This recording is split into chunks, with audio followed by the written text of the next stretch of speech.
Joining us live now is Sam Roggeveen from the Lowy Institute to talk about what's been the big event in Parliament this week, apart from the Nationals rumblings, has been Joko Widodo from Indonesia visiting. It's a momentous occasion in our relationship, which you feel really has been underserviced for quite some time. Yes, I do think that, yeah. And it is a big occasion. This is an honour, a speech to the Parliament that we reserve for very few foreign leaders, American presidents, a couple of Chinese leaders, and I think fittingly, appropriately, also to Indonesia. As Jokowi himself said in his speech, this is a nation that is, on the account of PricewaterhouseCoopers at least, is due to become the fourth largest economy in the world by the middle of this century. So Australia, for the first time in its history, is going to have a great power on its doorstep.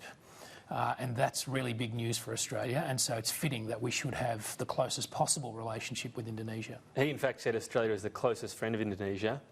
Yeah. Let's be realistic. We're not, are we? Is this more a sort of cast forward, particularly with two countries here both concerned about China, particularly in a maritime sense? Yeah, you're right, we're not the closest friends, but I'd rather he said that than said the opposite. I think we're in a good place when the Indonesian president is exaggerating in towards the direction that we want to move in.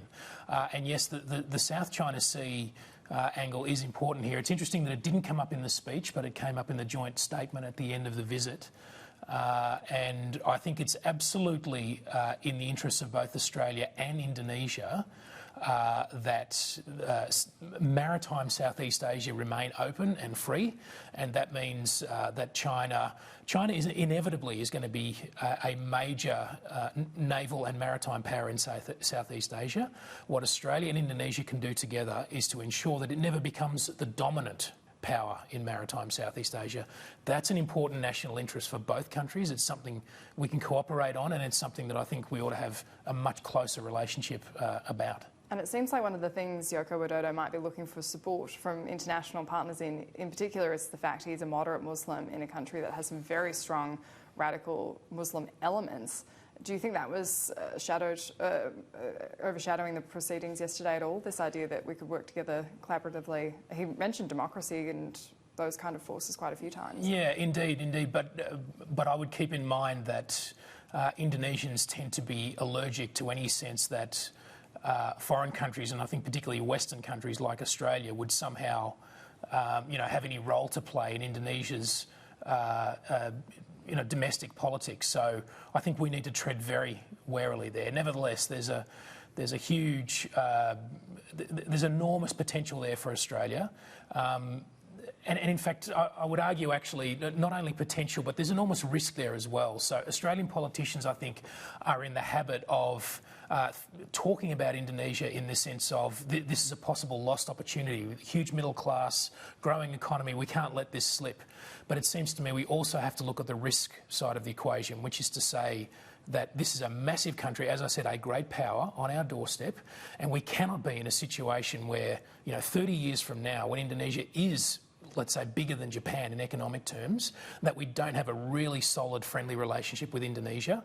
We used to be the senior partner, the more powerful country in this relationship. That is rapidly changing. We need to prepare for that future now. The other aspect is when you're talking about these closer ties, not just at a political level, but how you sort of permeate that out into other citizens to have a genuine relationship. A lot of Australians know Indonesia through Bali, and that's about it. The political relationship's been one fraught who thought, there's been threats, there's been dependence. Australia a little bit cowed in some senses. That if you're going to get closer, it needs to be in a more genuine sense. Yes, I agree. And look, even the economic relationship is undercooked. And the good judges tell me that, in fact, the free trade agreement that's recently signed won't make a huge dent in that. So what I've been thinking about for some time is, okay, how do we make a big dent in the relationship? How do we create a step change? And it seems to me one thing that Australia could easily and constructively do is to substantially increase the size of the Indonesian diaspora in Australia. It is one of the mysteries, actually, of our multicultural nation that Indonesians don't make up a bigger part of it. I think they're 19th on the list of countries. Because they don't want to, or because we make it hard? I think we make it hard. It has been said that they don't want to, but Indonesians do migrate to other countries. There are tens of thousands of Indonesians living in Taiwan, for instance, working in the service industries there. There's no reason why that can't happen in Australia as well. We might need to create a separate category for Indonesia to make that easier.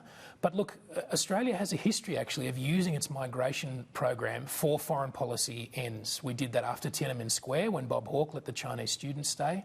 We do it now with our Pacific Worker Scheme. So there's nothing stopping Australia from using its migration program constructively in order to build a long-term relationship with a country that is going to become enormously important to us. Sam Roggeveen, as always, thank you for your time. Good, thank you.